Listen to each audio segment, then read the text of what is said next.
Hey there everybody, this is Ray Carsillo for EGM, and today we're showing you 10 minutes of footage from the brand new Paper Mario Color Splash that's coming out in October for Nintendo's Wii U.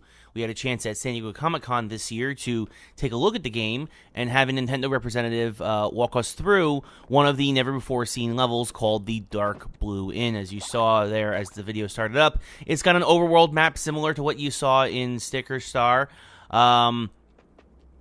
And Mario will move around that world and go through different stages. And what they really did for the art style here is they really wanted to give everything even more of a paper craft kind of feel than before. But it's called Color Splash because Mario has two mallets. And as you saw there, there's his normal mallet, and then there's a mallet that he can use kind of like as a paintbrush to fill in gaps in the world. Now, as we see here, as we're going to move into the Dark Bloo Inn, you're going to find out, oh, well, guess what? There's issues here.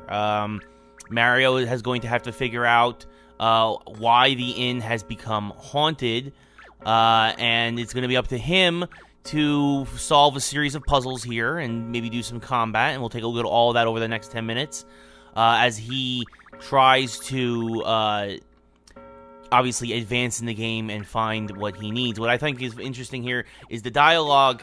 A lot more depth to the writing this time around, it seems, with Paper Mario Color Splash. You know, some funny references to the Mario universe, mentioning that they couldn't get Luigi there because, obviously, with him in Luigi's Mansion, he's known as the Ghostbuster of the Mario Brothers. As you see here, you see little white splotches around the world, and that Mario will have to fill those in, but still in the traditional RPG adventure sense, he's going to talk to people, try and get clues. And see here, he'll use his paintbrush, and it'll automatically pick the right color and fill in, and then you get coins or cards, which we'll get into later. And coins, of course, you can use to buy items and things for combat. We see here as Mario explores, and clearly, yes, the hotel is haunted. Books flying off the shelf. Not quite mass hysteria, but it'll get to that point over the course of it. And that's Huey, by the way, the little magical paint bucket that keeps offering advice to Mario as well. It's going to be his constant companion throughout the game. So, Huey as in like a color hue, H-U-E, get it? So, anyway, so Mario piecing together, trying to figure out what the heck's going on here. And there is, now we're going to jump into our first piece of combat. We jumped from the first floor to the third floor. We cut out the travel there. And you see Mario's holding a deck of cards. And in the game, he can use cards using the Wii U gamepad, which of course we obviously can't show you here.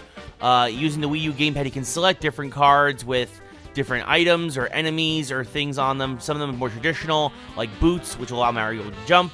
You'll use some of your paint, color those cards in, and then send them out into battle, and Mario will carry out those actions. So as you see here, we chose a boot for jumping, and we also chose a spiny shell.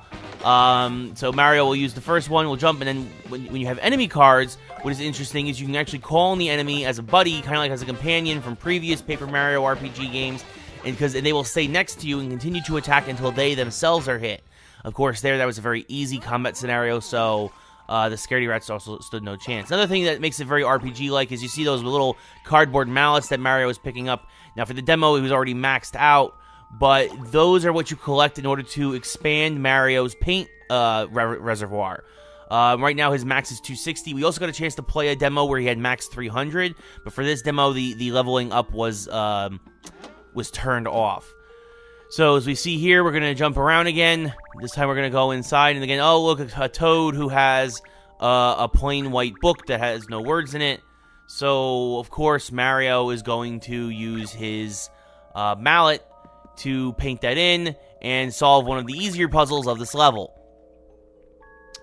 So combat's really interesting because, and really what I've kind of gotten a sense from the short time playing both my demo and also watching the Nintendo representative play through this demo was, so it looks a lot more interesting, it's a lot simpler, it's a lot more direct than Sticker Star was. I really didn't like I love Paper Mario, but I think Sticker Star was like the weakest game in the series. As you see here, Mario collects the tea recipe book that will come in handy later in the level. I don't think we'll actually see it here in my 10 minutes that I'm going to give you guys. throw a little more paint around the room. Move to another room again, jumping around. Not a lot to show you continuous gameplay, and really, who wants to just watch Mario running from floor to floor anyway? You see here one of the hauntings, one of the paranormal toads that have been really kind of driving everyone away from the Dark Bloo Inn. Mario finds a birdcage. Of course, obviously, another key quest item that Mario will need to use to figure out, how to cleanse the hotel of the toad ghosts. Gets the birdcage. Again, flashing forward a little bit now, running outside.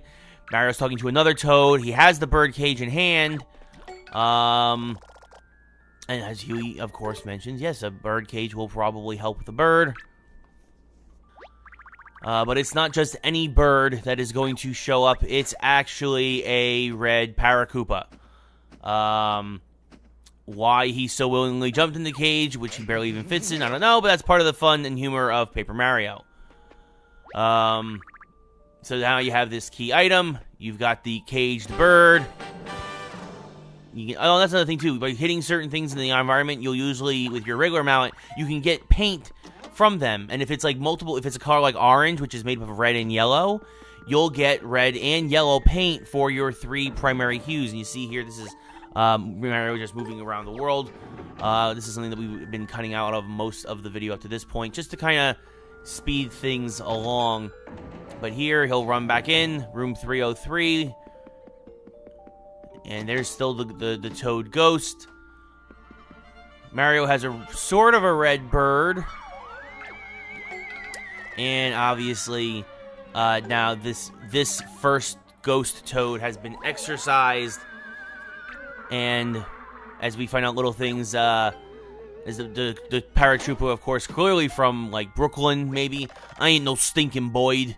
Later on, we find out that Mario is looking to help exorcise another Toad. He has to find it. This shy guy here seems to have it. So Mario tracks him outside with him and his gang. You have a Sledge Bro there, another Koopa Troopa, Spike from Mario Bros. 3. And the Sledge Bro will kind of act as a mini-boss. He will take care of it. And we'll go back into combat. And combat here is more interesting because we're going to get to show you some different aspects of the combat. Obviously, the Sledge Bro is a lot more difficult. The shady Sledge Bro than other boss, than those scaredy cat rats from before. Again, Mario will select a pair of cards that he can use to attack the Sledge Bro using the Wii U gamepad. There are other things the Wii U gamepad can use. And by the way, we're going to see, so now, much like in Sticker Star, there are real-world items that Mario can call upon in card form to do things. There's fans, fire extinguishers, and in this case, there's a breakdancing piggy bank. And the breakdancing piggy bank will do a ton of damage to the Sledge Bro and give Mario some coinage. So it's all about the humor. It's all about, trying to continue what Sticker Star built on, but obviously making it better and more interesting. And as you see, all the damage, all the color fading away from the Sledge Brother, except for his helmet, meaning that he's almost dead. Mario then uses the steel boots, and the Sledge Bro is done. Perfect round for Mario. Boss defeated, and Mario will get it. Now, of course, obviously, we have to figure out, Mario is going around collecting these things called color stars, because he's trying to figure out what is draining the color from his Paper Mushroom Kingdom. And obviously, by defeating, in order to defeat enemies, you drain their color. So it's kind of interesting how that works. We still have no idea what it is, but Mario got it. The other thing is that we couldn't show it because the Wii U gamepad, we don't have one. We can't, well, we have one, but we can't actually, show you this in the video. There are other things like you have to use the gamepad to cut actually pieces of the environment out and away to reveal doors and switches and other hidden things. So that's interesting. And as you see here, Mario has gotten it. Second ghost exercised. He's not the last one, though, but that is the end of the video. We hope you enjoyed it. Be sure to comment and like and share below. And thanks for watching, everyone. We really appreciate it. Be sure to check out egmnow.com for more on Paper Mario Color Splash. And until next time, I'm Ray Carsillo.